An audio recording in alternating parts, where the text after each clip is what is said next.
సినిమాలను చూసి జనాలు నేర్చుకుంటున్నారు, లేకపోతే జనాలను చూసి సినిమా వాళ్ళు తీస్తున్నారు తెలవదు. కానీ మన సినిమాల్లో చాలా వాటిలో, మన హిందీ సినిమాల్లో కానీ తెలుగు సినిమాల్లో కానీ విపరీతంగా కనబడతా ఉంటుంటాయి. జైళ్లల్లో గొడవలు పడి 2 గ్రూపులుగా ఏర్పడిపోయి హీరో గ్రూపు, విలన్ గ్రూపు, లేదంటే హీరోని తొక్కేయడం కోసం విలన్లంతా ఒక గ్రూప్ కావడం, లేదంటే అక్కడే 2 గ్రూపులు చేరిపోయి మాఫియా సామ్రాజ్యాలు నడపడం.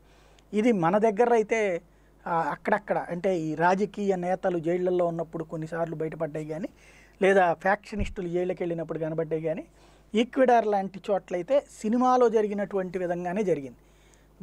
ఒకే జైల్లో 2 గ్రూపులు, అక్కడ మాఫియా గ్రూపుల్ని అరెస్ట్ చేసి జైల్లో పెడితే వాళ్ళు అక్కడ కూడా మాఫియాగానే సాగుతా క్రమంగా గ్రూపులు కొట్లాడుకోవడంతో 70 మంది చచ్చిపోయారు ఒకే రోజు.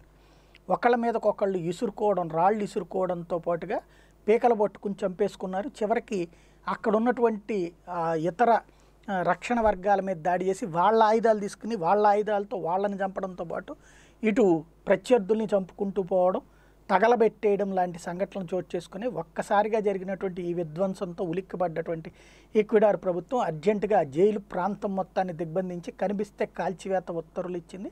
అదే సందర్భంలో తమ సిబ్బందిని కాపాడుకుంటూ ఈ గ్యాంగ్స్టర్స్ని డైరెక్ట్గా ఏరిపారేసేందుకు రంగంలోకి దిగింది.